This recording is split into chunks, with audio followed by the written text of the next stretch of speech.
احمدہ ونصلی ونسلم علی رسولہ الکریم اما بعد فاعوذ باللہ من الشیطان الرجیم بسم اللہ الرحمن الرحیم۔ حدیث جبرائیل علیہ السلام کے ضمن میں اور بعض اور احادیثوں میں بھی تقدیر کا ذکر پہلے آ چکا ہے اور اجمالاً معلوم ہو چکا ہے کہ تقدیر پر ایمان لانا بھی ضروریات میں سے ہے، لیکن یہاں تقدیر کے متعلق چند حدیثیں مستقل طور سے ذکر کی جائیں گی جن سے اس اہم مسئلہ کی اہمیت اور کچھ تفصیلات بھی معلوم ہوگی۔ ابن الدلمی رحمۃ اللہ علیہ سے روایت ہے کہ وہ کہتے ہیں کہ میں مشہور صحابی رسول حضرت ابی بن کعب رضی اللہ تعالی عنہ کی خدمت میں حاضر ہوا اور عرض کیا کہ تقدیر کے متعلق میرے دل میں کچھ خلجان سا پیدا ہو گیا ہے، لہٰذا آپ اس کے متعلق کچھ بیان فرمائیے، شاید اللہ تعالی اس خلجان کو میرے دل سے دور کر دے اور مجھے اس مسئلہ میں اطمینان نصیب ہو جائے۔ انہوں نے فرمایا، سنو، اگر اللہ تعالی اپنے زمین و آسمان کی ساری مخلوق کو عذاب میں ڈال دے تو وہ اپنی اس فعل میں ظالم نہ ہوگا، اور اگر وہ ان سب کو اپنی رحمت سے نوازے تو اس کی یہ رحمت ان کے اعمال سے بہتر ہوگی، یعنی ان پر یہ اس کا محض فضل و احسان ہوگا، ان کے اعمال کا واجب حق نہ ہوگا۔ اور سنو، تقدیر پر ایمان لانا اس قدر ضروری ہے کہ اگر تم احد پہاڑ کے برابر سونا راہ خدا میں خرچ کر دو تو اللہ کے یہاں وہ قبول نہ ہوگا جب تک کہ تم تقدیر پر ایمان نہ لاؤ گے اور تمہارا پختہ اعتقاد یہ نہ ہو کہ جو کچھ تمہیں پیش آتا ہے تم کسی طرح اس سے چھوٹ نہیں سکتے، اور جو حالات تم پر پیش نہیں آتے وہ تم پر آ ہی نہیں سکتے تھے، یعنی جو کچھ ہوتا ہے وہ سب اللہ تعالی کی طرف سے مقدر اور مقرر ہو چکا ہے، اور اس مقررہ پروگرام میں ذرا برابر تبدیلی بھی ممکن نہیں ہے، اور اگر تم اس کے خلاف اعتقاد رکھتے ہوئے مر گئے تو یقیناً تم دوزخ میں جاؤ گے۔ ابن الدیلمی رحمۃ اللہ علیہ کہتے ہیں کہ ابی بن کعب رضی اللہ تعالیٰ عنہ سے یہ سننے کے بعد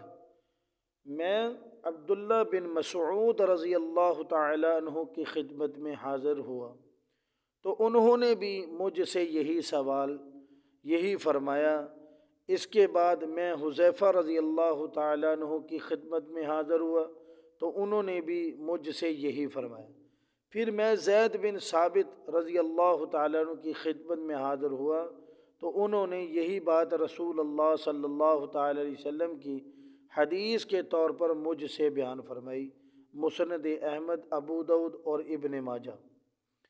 تقدیر کے متعلق ایک عام وسوسہ جس کو شیطان کبھی کبھی بعض ایمان والوں کے قلوب میں بھی ڈالتا ہے، یہی ہے کہ جب سب کچھ اللہ ہی کی تقدیر سے ہو رہا ہے تو پھر دنیا میں کوئی اچھے حال میں اور کوئی برے حال میں کیوں ہے، اور آخرت میں کیوں کسی کو جنت میں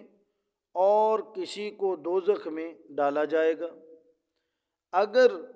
کسی صاحب ایمان کے دل میں کبھی یہ وسوسہ آئے تو اس کے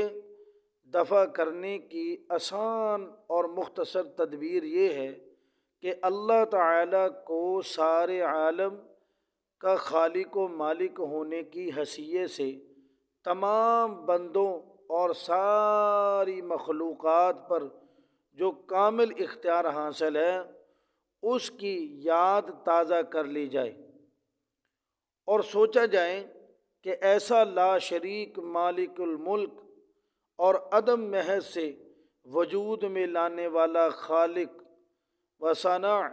اپنی جس مخلوق کے ساتھ جو معاملہ بھی کرے بلا شبہ وہ اس کا حقدار ہے، وہ سب کو عذاب میں مبتلا کرے تو کسی قانون سے اس کو ظالم نہیں کہا جا سکتا، اور اگر سب کو رحمت سے نواز دے تو یہ رحمت اس کی محض بخشش ہی ہوگی، کیونکہ جو نیکوکار لوگ نیک اعمال کرتے ہیں، یعنی کہ اچھے اعمال کرتے ہیں، نماز پڑھتے ہیں، قرآن پڑھتے ہیں، آقا دو جہاں صلی اللہ تعالیٰ علیہ وسلم کے مبارک طریقوں پر عمل کرتے ہیں، اللہ کے حکموں پر چلتے ہیں، آپ یوں کہہ لیں کہ حقوق اللہ کا بھی خیال رکھتے ہیں، حقوق العباد کا بھی خیال رکھتے ہیں، نیکوکار لوگ نیک اعمال کرتے ہیں، ان کی توفیق دینے والا اور اعمال کرانے والا بھی وہی ہے۔ اللہ کی توفیق کے بغیر نہ انسان نماز پڑھ سکتا ہے، اللہ کی توفیق کے بغیر نہ کوئی بندہ قرآن پڑھ سکتا ہے، اللہ کی توفیق کے بغیر نہ کوئی انسان نیکی کا کام کر سکتا ہے، اللہ کی توفیق کے بغیر کچھ نہیں ہوتا، اللہ کی توفیق ہی انسان کو ہوتی ہے، تو توفیق دینے والا اور اعمال کرانے والا بھی وہی ہے۔ بہرحال مخلوق کے بارے میں اللہ تعالیٰ کی اس خاص حیثیت کو اگر اچھی طرح ذہن نشین کر لیا جائے تو مومن کے دل سے تو یہ شبہ بالکل جاتا رہے گا۔ جب اس کے ذہن میں یہ بات آ جائے کہ اللہ رب العالمین کی ذات کے علاوہ، اللہ جل جلالہ کے علاوہ کوئی نہیں ہے کہ جو مجھے توفیق دینے کی یا مجھے قرآن پاک کی تلاوت کرنے کی یا ذکر و اذکار کرنے کی، نماز پڑھنے کی، تو اس کے دل میں اگر یہ بات ذہن نشین ہو جائے مومن کے دل سے تو یہ شبہ بالکل جاتا رہے گا اور اس کو اطمینان ہو جائے گا۔ امر الدیلمی رحمۃ اللہ علیہ بحمد اللہ چونکہ سچے مومن تھے اور اللہ تعالیٰ کی اس شان پر ایمان و اعتقاد رکھتے تھے، اسی لیے ان صحابہ کرام رضوان اللہ تعالی مجمعین نے اسی کی یاد دہانی کے ذریعے ان کے وسوسے کا علاج کیا اور انہیں یہ بھی بتلا دیا کہ تقدیر پر ایمان و اعتقاد اتنا ضروری ہے کہ اگر کوئی شخص اس عقیدے کے بغیر پہاڑ کے برابر سونا بھی راہ خدا میں خرچ کرے تو اللہ تعالیٰ کے یہاں قبول نہیں اور اس کا ٹھکانہ جہنم ہی ہوگا۔ بہرحال یہ ملحوظ رہنا چاہیے کہ اس طریقہ سے صرف اہل ایمان ہی کے اس قسم کے وسوسے کا علاج کیا جا سکتا ہے، دوسرے لوگوں کی طرف سے تقدیر کے متعلق جو شبہات کیے جاتے ہیں ان کے جواب کا طریقہ دوسرا ہے۔